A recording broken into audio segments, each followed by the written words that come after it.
Hello friend, সবার জন্য একটি বিগ ব্রেকিং আপডেট। ইয়েস, 2025-27 সেশনে কলকাতা বিশ্ববিদ্যালয়ের পক্ষ থেকে শুরু করে দেওয়া হলো পিজি অ্যাডমিশন প্রক্রিয়া, যার জন্য তোমরা এতটা দিন ওয়েট করে থাকো। ক্যালকাটা ইউনিভার্সিটির মতো একটি ইউনিভার্সিটিতে পড়ার জন্য 2025-26 সেশন বা 25-27 সেশনে কলকাতা ইউনিভার্সিটিতে শুরু হয়ে গেল মাস্টার্স অ্যাডমিশন প্রক্রিয়া, অর্থাৎ এটা কি রেগুলার অ্যাডমিশন প্রক্রিয়া। অনেকের প্রশ্ন থাকবে যে দাদা, আমি 2023 সালে পাশ করেছি, আমি কি অ্যাডমিশন নিতে পারবো? আমি 2024 সালে পাশ করেছি, আমি কি অ্যাডমিশন নিতে পারবো?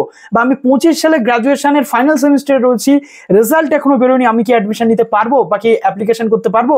ডিসকাস করবো আজকের এই ভিডিওটাতে। বা এম এর যে কোর্স এর জন্য, তো ক্যালকাটা ইউনিভার্সিটির এই যে কোর্সগুলো, এগুলো বিভিন্ন যে ক্যাম্পাস থাকে সেগুলো জায়গাতে হয়ে থাকে। বিস্তারিত আলোচনা করবো কি কি সাবজেক্ট রয়েছে, কি কি যোগ্যতা লাগে, তার সাথে কত কত সিট। তো প্রত্যেক বছর এটা আমি করে থাকি। অন্যান্য বা সেপ্টেম্বরের 1 তারিখ থেকে অ্যাডমিশন শুরু হয়, যেহেতু 2025 এক্সেপশনাল, অলমোস্ট আগের মতোই কিন্তু সেই জুলাই মাস থেকে সেই সাইকেল আবার শুরু হয়ে গেল মাস্টার্স হোক বা বিএড এর। খুব তাড়াতাড়ি বিএড এর অ্যাডমিশনও শুরু হবে। তো ক্যালকাটা ইউনিভার্সিটির এই পিজি অ্যাডমিশনের ডিটেল ভিডিও এই চ্যানেলে আজকে তোমরা পেয়ে যাবে। যারা নতুন আছে অবশ্যই চ্যানেলটিকে সাবস্ক্রাইব করে পাশে থাকা বেল আইকনটি ক্লিক করে দাও, যাতে সব তথ্যগুলো পেয়ে যাও। এবং step by step form fill আপের যে প্রসেস, সেটা আমি এখানে দেখার চেষ্টা করবো। চলো এবার অন স্ক্রিন তোমাদেরকে দেখিয়ে দিই। আজকে থেকে শুরু হয়ে গেল যেটা তোমাদের মোস্ট ইম্পর্ট্যান্ট ডিমান্ড ছিল, যে এমএ এমকম এর ফর্ম ফিল আপ শুরু হলে অবশ্যই আপনি ভিডিও নিয়ে চলে আসবেন। তো এমএ এবং এমকম এর যে নোটিশ, সেটা একদম প্রথম ডিসকাস করে দিচ্ছি একের পর এক। তারপরে যেটা ফর্ম ফিল আপ অলমোস্ট কিন্তু সেম হয়ে থাকে, অর্থাৎ এমএসসি যে ফর্ম ফিল আপ করেছে অলমোস্ট সেম, সেটা দেখে নিলেই তোমরা কিন্তু বুঝে যাবে। তো দেখো, এম এর ক্ষেত্রে যেটা ফর্ম ফিল আপ শুরু হয়ে গেল, এমএ এবং এমকম, একদম প্রথমে আমি এমএটা বলে দিচ্ছি, তারপর বাদ বাকিটা বলছি। ওকে, তো দেখো এখানে 2025-এ যারা পাস করছো গ্রাজুয়েশন, তারা তো অ্যাপ্লাই করতে পারছো। সঙ্গে যারা অ্যাপিয়ারিং ক্যান্ডিডেট রয়েছে, এখনো রেজাল্ট বেরোয়নি, রেজাল্ট অ্যাওয়েটিং, তারা 5th সেমিস্টার পর্যন্ত মার্কশিট দিয়ে কিন্তু তোমরা আপলোড করে দিতে পারবে এবং ফর্ম ফিল আপ করতে পারবে। এবং প্রশ্ন হচ্ছে যেটা, যে 2024-এর ক্যান্ডিডেট অ্যাপ্লাই করতে পারবে। ইয়েস, 2024-এর ক্যান্ডিডেটটা কিন্তু অ্যাপ্লাই করতে পারবে। ওকে, তো দেখো এবার আমি তোমাদের একটুখানি যে অ্যাডমিশন শিডিউলটা দেখিয়ে দিই। একদম প্রথমে যেটা লাগবে, 24 তারিখ থেকে ফর্ম ফিল আপের যে প্রসেস, সেটা কিন্তু অলমোস্ট যেটা অ্যাপ্লিকেশন, সেটা 24/7 থেকে শুরু হচ্ছে এবং 28/8/2025 পর্যন্ত এটা কিন্তু স্টার্ট হয়ে গেল। ওকে, তো form fill up almost start হয়ে গেল। এমএ এবং এমকম এর স্টার্ট হয়ে গেল। এমএসসিটা তো অলরেডি দেখিয়ে দিয়েছি। কারেকশন যদি কিছু থাকে, 24 থেকে 8 তারিখের মধ্যে তোমরা পোর্টালেই কিন্তু এডিট করতে পারবে। একবার ফাইনাল সাবমিট হয়ে গেলে আর এডিট কিন্তু করতে পারবে না। যে সমস্ত ক্যান্ডিডেটরা দেখা যাচ্ছে লাস্ট ডেট অফ অ্যাপ্লিকেশন, এটা ফিস, যেটা পার্ট এ এবং পার্ট বি দের জন্য অ্যাপ্লিকেশন ফিস কিন্তু এবার প্রত্যেককেই দিতে হচ্ছে 8 তারিখের মধ্যে, কিন্তু তোমাদের সেটা কমপ্লিট করতে হবে। হেল্প ডেস্কের যে নাম্বার, সেটা এখানে দেওয়া আছে, একটু তোমাদেরকে দেখে নিতে হচ্ছে যে হেল্প ডেস্কের নাম্বারটা আলটিমেটলি কি রয়েছে। ওকে, এবং এন্ট্রান্স টেস্টে কিন্তু ক্যালকাটা ইউনিভার্সিটির যে মেন ক্যাম্পাস হবে, সেই মেন ক্যাম্পাসেই কিন্তু তোমরা বা এখানে তোমাদের যেটা এন্ট্রান্স টেস্ট, সেটা হতে চলেছে। সিইউ ক্যান্ডিডেটরা, সিইউ এবং নন সিইউ যে ক্যান্ডিডেট রয়েছে, সিইউ ক্যান্ডিডেটরা যারা ক্যালকাটা ইউনিভার্সিটি বা তার যে ইউনিভার্সিটির অন্তর্গত কলেজের ক্যান্ডিডেট, তারা 60%-এর মধ্যে আসবে। আর এটা হলো পার্ট এ। আর পার্ট বি তে থাকবে কি, ক্যালকাটা ইউনিভার্সিটির যারা আগের বছরের ক্যান্ডিডেট, অর্থাৎ 2024-এর ক্যান্ডিডেট, তারা প্লাস তার সাথে থাকবে কি 2024 হোক বা 2025 হোক আদার ইউনিভার্সিটি ক্যান্ডিডেট, অর্থাৎ আদার ইউনিভার্সিটিদের জন্য মাত্র 20% সিট কিন্তু সংরক্ষণ। আর ক্যালকাটা ইউনিভার্সিটির 60% হচ্ছে without entrance merit basis admission. আর বাদ বাকি যে 20, অর্থাৎ যারা আগের বছরের ক্যান্ডিডেট, তারা 20-এর মধ্যে আসছে, তাদের জন্য এন্ট্রান্স অবশ্যই কিন্তু তোমাদের দিতে হবে। ওকে, এবং এখানে গুরুত্বপূর্ণভাবে বলা হচ্ছে, পার্ট নট ক্লিয়ার্ড বা সেমিস্টার নট ক্লিয়ার্ড এরকম যদি থাকে পিএনসি বা এসএনসি অ্যাডমিটে মার্কশিটে, তাহলে কিন্তু তোমরা অ্যাপ্লিকেশন করতে পারবে না। ঠিক আছে, একটা কথা বলে রাখি, ওবিসির যে ক্যান্ডিডেটরা রয়েছে, ওবিসি সংরক্ষণ কিন্তু 7% হারে সংরক্ষণ। এবং 2010 সালের যে 66 যে শ্রেণী ছিল, তারাই কিন্তু ওবিসি হিসেবে শুধুমাত্র অ্যাপ্লাই করতে পারছো। বাকি 140টার মধ্যে যারা ওবিসি আছো, তাদের কিন্তু নয়। 2010 সালের পর্যন্ত যে 66 জাতি এখনো পর্যন্ত শ্রেণী, স্বীকৃত শ্রেণী, তারাই এখানে শুধুমাত্র অ্যাপ্লাই করতে পারবে। হেল্প ডেস্কের যে ইমেল অ্যাড্রেস বা মোবাইল নাম্বার এখানে দেওয়া আছে, সেখান থেকে তোমরা কন্ট্যাক্ট করে নিতে পারবে যদি কোনো প্রবলেম হয়। সাবজেক্ট ক্যালকাটা ইউনিভার্সিটি পড়িয়ে থাকে এবং তার যোগ্যতাটা কি কি থাকে, তার সিট কি কি থাকে। অ্যানসিয়েন্ট ইন্ডিয়ান হিস্ট্রি এবং কালচার রয়েছে, যেটা রয়েছে তোমাদের 128টা টোটাল সিট। এই গ্রুপ নাম্বারটা খুব ইম্পর্ট্যান্ট, এটা মনে রাখবে, কেননা পরবর্তী ক্ষেত্রে কোন সাবজেক্ট নিয়ে পড়ছো বা কিছু, এগুলো দেখা হবে না। গ্রুপ নাম্বার অনুযায়ী সাবজেক্ট কিন্তু এখানে আইডেন্টিফাই করা হবে। বিএ অনার্স, যেখানে তোমরা অ্যানসিয়েন্ট ইন্ডিয়ান হিস্ট্রি বা ওয়ার্ল্ড হিস্ট্রি বা নর্মাল হিস্ট্রি অনার্স যদি পড়ে আসো, তাহলে কিন্তু তোমরা এখানে অ্যাপ্লিকেবল। তার সাথে একটা করে সিট কিন্তু বরাদ্দ থাকে সংস্কৃত, পালি, পলিটিক্যাল সায়েন্স, জিওগ্রাফি। এবং কারেন্ট ইয়ারের যে ক্যালকাটা ইউনিভার্সিটি ক্যান্ডিডেট, তাদের জন্য আগের বছরের জন্য নয়, এই যে 2 নম্বর কলামটা, বাদ বাকি সবার জন্য হিস্ট্রি বা অ্যানসিয়েন্ট ইন্ডিয়ান হিস্ট্রি বা ওয়ার্ল্ড হিস্ট্রি পড়ে আসলে আবেদন করতে পারছো। তারপর চলে আসে অ্যারাবিক। অ্যারাবিকে রয়েছে 90টা সিট, অ্যারাবিক অনার্স তোমাদের পড়তে হচ্ছে। আর্কিওলজি রয়েছে, আর্কিওলজিতে কি কি সাবজেক্ট নিয়ে পড়তে হবে, থাকলে তোমরা আবেদন করতে পারো। 50% সিট যেটা সেটা বরাদ্দ, সেটা একটু দেখে নিচ্ছ। বেঙ্গলির ক্ষেত্রে বেঙ্গলি অনার্স তোমাদের লাগবে। বুদ্ধিস্ট স্টাডিজ রয়েছে 40টা সিট এখানে বুদ্ধিস্ট স্টাডিজে রয়েছে। বুদ্ধিস্ট স্টাডিজ নিয়ে যদি এখানে তোমরা মাস্টার্স করতে চাইছো তাহলে বিকম অনার্স অথবা বিএসসি অনার্স অথবা বিএ অনার্স।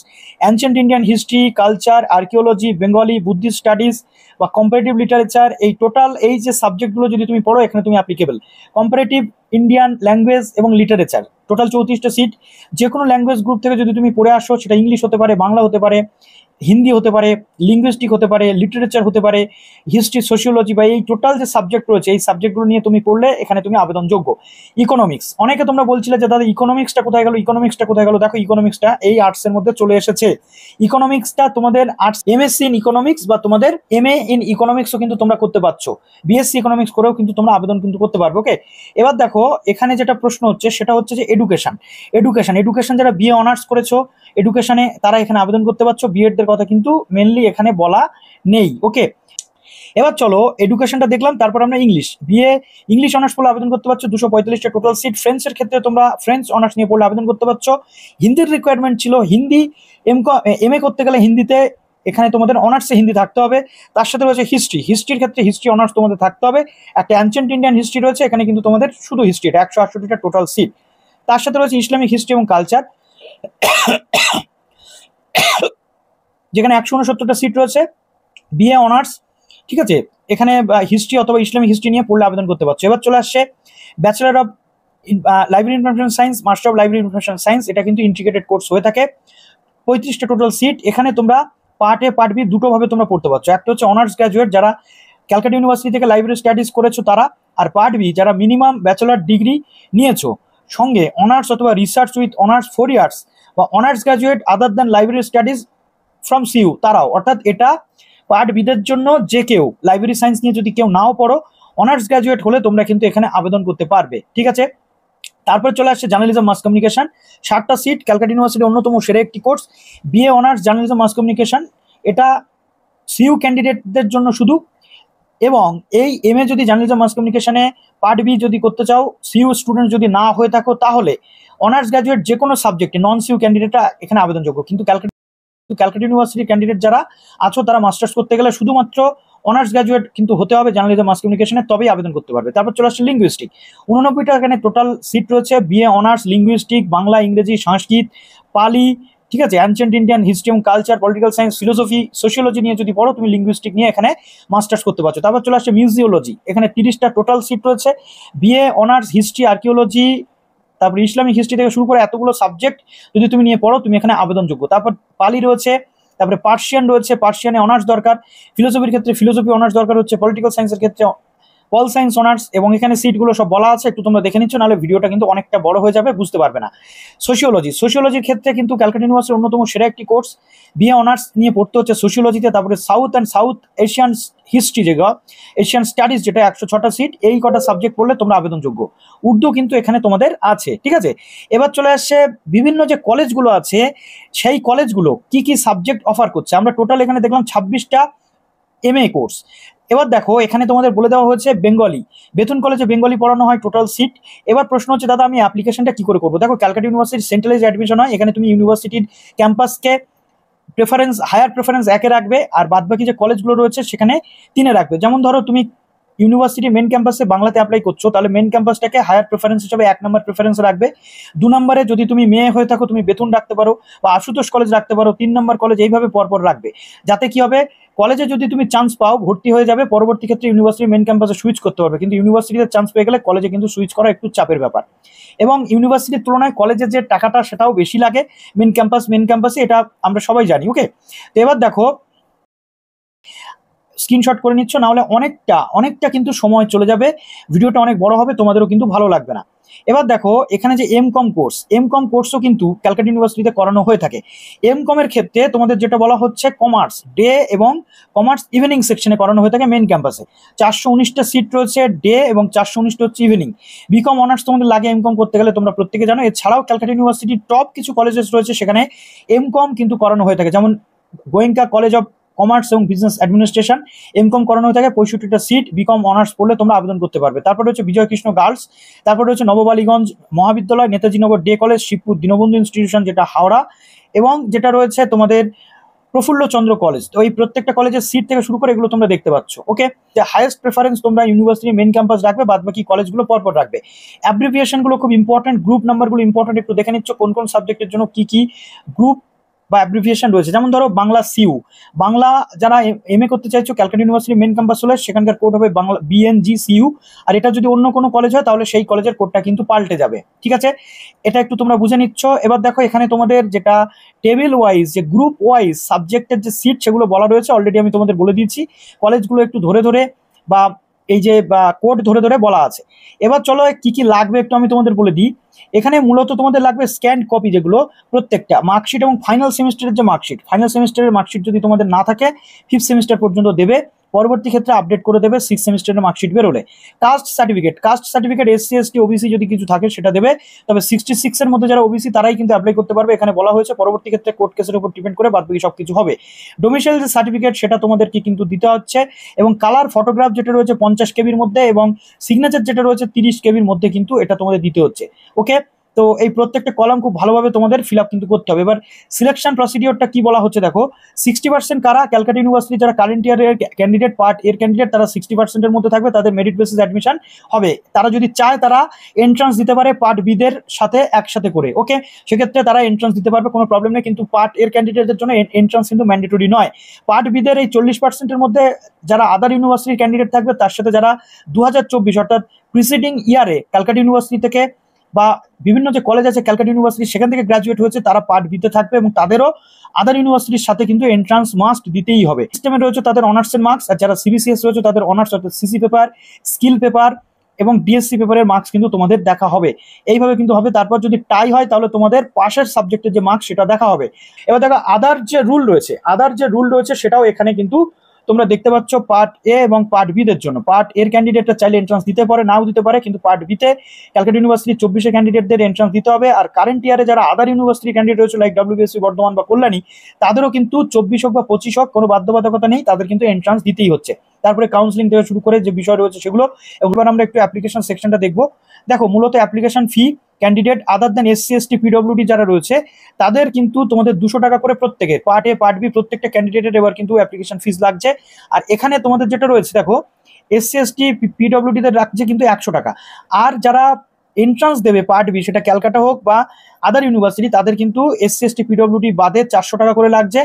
এক একটা ইচ গ্রুপে পার সাবজেক্টে 400 করে লাগছে। যদি অনেকে মনে করো যে আমি বাংলাতেও এন্ট্রান্স দেবো, ইংলিশও এন্ট্রান্স দিতে চাই, বা কম্পারেটিভ লিটারেচারে আমি এন্ট্রান্স দিতে চাই, সেক্ষেত্রে তোমাদের কিন্তু এরকমটা হবে। যদি কেউ ইংলিশ নিয়ে পড়ো, সে ইংলিশে মাস্টার্সের জন্য অ্যাপ্লাই করছো, সঙ্গে কম্পারেটিভ লিটারেচার কিন্তু করতে পারো, তো সেক্ষেত্রে তোমাদের 800 টাকা কিন্তু লাগবে।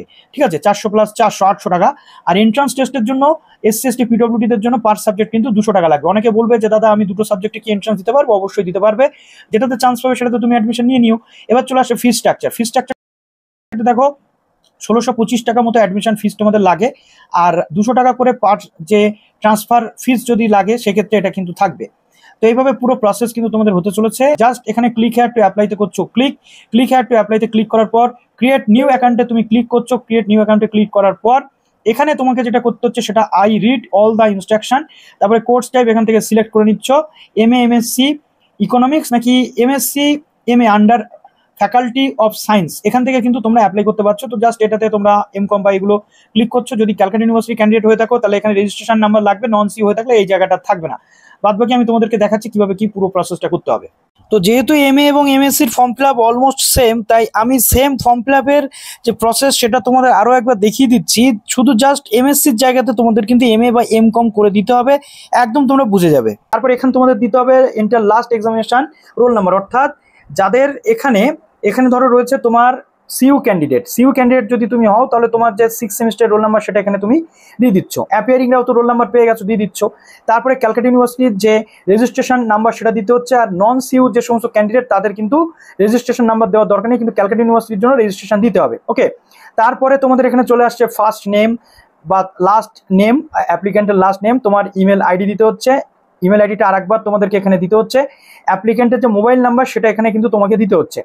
তারপরে একটা পাসওয়ার্ড তোমাদের দিতে হচ্ছে, দিয়ে কিন্তু এই ক্যাপচাটা ফিল করে আই এগ্রিতে ক্লিক করে অ্যাপ্লাইতে করতে হচ্ছে ক্লিক। তারপরে তুমি কিন্তু কি পাবে আমি তোমাদের বলে দিচ্ছি। তোমাদের ইমেলে কিন্তু একটা ওটিপি চলে যাবে, সেই ওটিপিটা এখানে দিয়ে সাবমিট কিন্তু তোমাদের করে দিতে হবে। জাস্ট আমি ওটিপিটা দিয়ে সাবমিট করে দেওয়ার পর আমার সামনে কিন্তু এরকম একটি পেজ কিন্তু ওপেন হয়ে গেছে, যেখানে আমার নাম থেকে শুরু করে সবকিছু দেখাচ্ছে। এবার যেটা আমাকে করতে হচ্ছে সেটা এখানে 50 কেবির মধ্যে কিন্তু আমার একটা ইমেজ আপলোড কিন্তু করে দিতে। এখানে কিন্তু আমাকে আমার আধার নাম্বার, আমার মায়ের নাম, আমার বাবার নাম এগুলো দিতে হবে। তারপর যেটা করতে হবে, আমার মায়ের মোবাইল নাম্বার, মায়ের যে কোয়ালিফিকেশন সেটা দিতে হচ্ছে, মা কি করেন সেটা আমাকে কিন্তু এখান থেকে সিলেক্ট করতে হচ্ছে। আর এখানে কিন্তু আমার যেটা ম্যান্ডেটরি রয়েছে এবিসিডি বা আপার আইডি দিতে হবে। তো আগে তোমরা অবশ্যই এবিসিডি আইডি ক্রিয়েট করে নেবে। এবিসিডি আইডি কি করে ক্রিয়েট করতে অবশ্যই তোমরা জানো। তারপরে বাবার মোবাইল নাম্বার, বাবার যে কোয়ালিফিকেশন বা বাবার যে অকুপেশন অর্থাৎ বাবা কি করেন সেটা তোমাদের জানাতে হবে। তুমি বিপিএল নাকি কি সেটা তুমি দিয়ে দিচ্ছ, ইডব্লিউএস নাকি কি তুমি দিয়ে দিচ্ছ। যদি এবার দেখো ইনকাম পার মান্থ কি আছে এবং তোমার ডেট অফ বার্থ কি আছে সেটা তুমি দিয়ে দিচ্ছ। তোমার জেন্ডার তুমি এখান থেকে দিয়ে দিচ্ছ, একদম সহজ ফর্ম মোটামুটি আছে। তারপরে তোমার যে রিলিজিয়ান সেটা তুমি সিলেক্ট করে নিচ্ছ এখান থেকে। ওকে, যেটা রয়েছে সেটা তোমাকে দিতে হচ্ছে, যে ওয়েস্ট বেঙ্গলের ডোমিসাইল নাকি বাইরের ডোমিসাইল সেটা দিয়ে দিচ্ছ, অর্থাৎ তুমি কোথাকার বাসিন্দা, তোমার লোকালিটি আরবান, রুরাল নাকি সেমি আরবান, অর্থাৎ গ্রাম শহর নাকি সেমি শহর সেটা দিয়ে দিচ্ছ। আমি এখানে দিয়ে দিলাম আরবান। তুমি বিবাহিত নাকি আনম্যারিড সেটা তুমি দিয়ে দিচ্ছ। তারপরে এমপ্লয়মেন্ট স্ট্যাটাস, তো স্টুডেন্ট হিসেবে তুমি চাকুরি করো নাকি কোথাও, নাকি তুমি আনএমপ্লয়েড সেটা তুমি দিয়ে দিলে। ব্লাড গ্রুপটা এখান থেকে সিলেক্ট করতে হবে তোমাকে। পিডব্লিউডি যদি হয়ে থাকো করছো, স্পোর্টস কোটা যদি হয়ে থাকো তাহলে করছো। এবার দেখো তোমার গার্জিয়ান নাম, অর্থাৎ এখানে তোমার গার্জিয়ান যদি বাবা হন তার নাম, গার্জিয়ানের কন্ট্যাক্ট নাম্বার, গার্জিয়ানের ইমেল অ্যাড্রেস কিন্তু ম্যান্ডেটরি নয়। এবার রয়েছে গার্জিয়ানের যে অ্যাড্রেস এবং ইনি কে, মানে বাবা নাকি কি, এনার সাথে তোমার কি সম্পর্ক সেটা দিতে হবে, ঠিক আছে। এবার দেখো প্রিভিয়াস অ্যাডমিশন ডিটেলস, অর্থাৎ তুমি আগে কি অ্যাডমিশন তুমি নিয়েছিলে। যদি তুমি অ্যাডমিশন নিয়ে থাকো তাহলে এখানে তোমার লাস্ট অ্যাডমিটেড ইয়ার কিন্তু দিতে হবে, আর যদি না নিয়ে থাকো সেক্ষেত্রে তোমার কোনো বিষয় কিন্তু নয়। কিন্তু আগে যদি তুমি অ্যাডমিটেড হয়ে থাকো তাহলে এখানে তোমার অ্যাডমিটেড সাবজেক্ট, কলেজ সব কিছু ডিটেল কিন্তু দিতে হবে। ওকে, আমি এখানে দিয়ে দিলাম নো, আমি এখানে আগে অ্যাডমিশন নিইনি। এবার দেখো প্রেজেন্ট অ্যাড্রেস, পার্মানেন্ট অ্যাড্রেস এগুলো দিচ্ছ, এগুলোতে বলার কিছু নেই। এটা যদি সেম হয় পার্মানেন্ট অ্যাড্রেসের সাথে প্রেজেন্ট অ্যাড্রেস, জাস্ট এখানে টিক মার্ক তোমাকে করে দিতে হচ্ছে। টিক মার্ক তুমি করে দিচ্ছ। এবার দেখো অ্যাকাডেমিক ডিটেলসটা কিন্তু এন্ট্রি করা খুব ইম্পর্ট্যান্ট। ওকে, অ্যাকাডেমিক ডিটেলসটা এন্ট্রি করা খুব ইম্পর্ট্যান্ট। কেন বলছি তার কারণ হচ্ছে এখানে তোমার যে সাবজেক্টগুলো রয়েছে সেগুলো তোমাকে দিতে হচ্ছে। পেপার 1 ইংলিশ, পেপার 2 উচ্চ মাধ্যমিকের যে পেপার ডিটেলগুলো দিতে হচ্ছে, পরপর যে সাবজেক্টগুলো তুমি পড়েছো সেগুলো দিতে হচ্ছে। তুমি যেটা থিওরিতে কত মার্কস পেয়েছো তার সেটা এখানে দিতে হচ্ছে, প্র্যাকটিক্যালে তুমি কত মার্কস পেয়েছো সেটা এখানে দিতে হচ্ছে। এবার দেখো এখানে টোটাল মার্কস অবটেন্ড হয়ে যাবে, আর ফুল মার্কস যেটা সেটা কিন্তু এখানে অটোমেটিক্যালি বসানো রয়েছে। ওকে, এখানে কিন্তু ফুল মার্কস বসানো রয়েছে। এবার এখানে বলা হচ্ছে দেখো ফর বিএ বিএসসি যে বিকম সিবিসিএস সিস্টেম যারা রয়েছে, enter total grade point in marks obtained field, ঠিক আছে, and total credit in full marks field. অর্থাৎ এখানে বলা হয়েছে যে বিএ বিএসসি বিকম যারা রয়েছে তাদের প্রত্যেককে মার্কস অবটেন্ডের জায়গাতে টোটাল যে গ্রেড পয়েন্ট তোমরা পেয়েছো সেটা দিতে বলছে, আর ফুল মার্কসের জায়গাতে টোটাল যে ক্রেডিট রয়েছে সেটা তোমাদের কিন্তু দিতে হচ্ছে। এটা তোমরা মার্কশিট দেখে বলবে। আর যেটা 1+1+ সিস্টেম রয়েছে তাদের অনার্স এবং জেনারেল যে মার্কশিট রয়েছে সেটা তোমাদের কিন্তু সেইভাবে দিতে হচ্ছে, কনসলিডেটেড লিস্ট। মাধ্যমিক তুমি পাস করেছো, কোন ডিভিশনে পাস করেছো সেটা এখান থেকে তোমাকে সিলেক্ট করতে হচ্ছে। দেখো জাস্ট ফার্স্ট নাকি সেকেন্ড নাকি থার্ড। এবার সিজিপিএ নাকি কি সেটা তোমাকে এখানে দিতে হচ্ছে। যদি সিজিপিএ মাধ্যমিক না হয় তাহলে টোটাল তুমি কত পেয়েছো। মাধ্যমিকে ধরো ফুল মার্কস 700 বা 800, তার মধ্যে তুমি কত পেয়েছো সেটা এখানে দিচ্ছ। Percentage of marks automatic calculate হয়ে যাবে। এবং এখানে যেটা রয়েছে কত সালে পাস করেছো, তোমার স্কুল কি ছিল, বোর্ড কি ছিল সেটা দিয়ে দিলে। উচ্চ মাধ্যমিকের ক্ষেত্রে সেম রয়েছে, সিজিপিএ নাকি কি সেটা এখান থেকে তোমাদের সিলেক্ট করতে হচ্ছে। যদি ইয়েস হয় তাহলে ইয়েস করছো, নাহলে নো করছো। এই যে জায়গা রয়েছে এখানে, ঠিক আছে।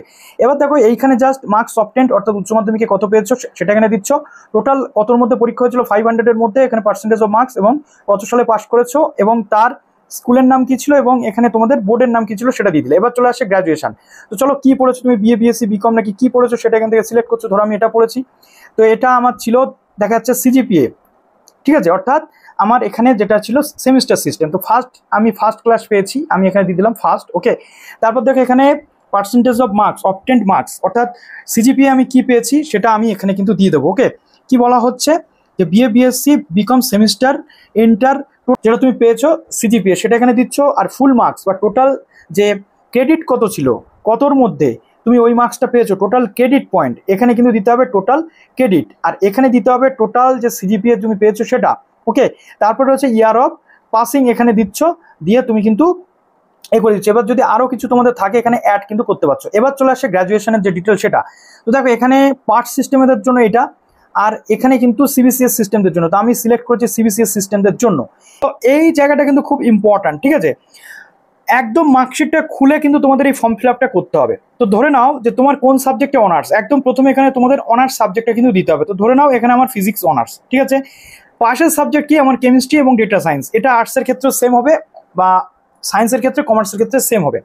এবার দেখো খুব ইম্পর্ট্যান্ট জিনিস তোমাদের দেখতে হবে, যেটা তোমাদের মার্কশিট কিন্তু এবার খুলতে হবে। খুলে কি রয়েছে প্রত্যেকটা জিনিস, CC paper, DSC paper, SSC paper এবং পাস পেপারের মার্কসগুলো এখানে তোমাদের ইনপুট করতে হবে। কি করে ইনপুট করতে হবে, যেহেতু তোমরা সিবিসিএস ক্যান্ডিডেট, মার্কশিটে দেখবে সব কিন্তু তোমাদের লেখা থাকে। ওকে, এবার দেখো এখানে কি আছে, টোটাল ক্রেডিট সিসি পেপারে ন্যাচারালি 14টা পেপারে 100 করে, প্রত্যেকটা পেপার যদি হয় তাহলে 1400 হয়। এটা তুমি তোমার ইউনিভার্সিটিতে সিসি পেপার তোমার টোটাল কত মার্কসের ছিল সেই টোটাল মার্কসটা, সিসি পেপার টোটাল যে ক্রেডিট সেটা এখানে তোমাকে দিতে হবে, এবং প্রত্যেকটা পেপারে কত করে ক্রেডিট ছিল এটা মার্কশিট খুলে দেখবে। ন্যাচারালি 6 থেকে 8 ক্রেডিটের মধ্যে থাকে, বেশিরভাগ ক্ষেত্রে সিসি পেপারে 6 করে পার ক্রেডিট থাকে পার পেপারে, সেটা তোমাকে এখানে দিতে হচ্ছে। তারপরে তুমি টোটাল যে অবটেন্ড মার্কস, অর্থাৎ এই যে 6 সেমিস্টার পর্যন্ত, যারা 5th সেমিস্টার পর্যন্ত রয়েছে এখনো রেজাল্ট বেরোয়নি, তারা 5th সেমিস্টার পর্যন্ত দেবে। তার পরবর্তী ক্ষেত্রে তোমরা সুযোগ পাবে আপডেট করার, কোনো প্রবলেম নেই, যেহেতু এখানে বলে দিয়েছে অ্যাপিয়ারিংটা এখানে অ্যাপ্লিকেশন করতে পারবে। তো দেখো এই যে 1400 মার্কসের পেপার, 14টা পেপারে তুমি টোটাল 1st থেকে 6th সেমিস্টার পর্যন্ত কত পেয়েছো সেটা হিসেব করতে হবে। ক্রেডিট যে গ্রেড পয়েন্টগুলো রয়েছে সেই যে মার্কসগুলো হিসেব করে দেখো, আমার এখানে হয়েছে 1300, ঠিক আছে। আমি 1400 টোটাল আমার ক্রেডিট পয়েন্ট এখানে ছিল, বা টোটাল ক্রেডিট ছিল 1400, আর আমি এখানে টোটাল পেয়েছি 1300। ওকে, তো আমি সেটা এখানে দিয়ে দিলাম। ডিএসসি পেপার বেসিক্যালি এখানে 4 করে পার পেপারে ক্রেডিট থাকে, আমি দিয়ে দিয়েছি 4, ইচ পেপারে যেহেতু 4 থাকে। ডিএসসি পেপার টোটাল হয়ে থাকে 400 করে, এটা তোমার ইউনিভার্সিটিতে কত, কলেজে কত সেটা তুমি দেখবে।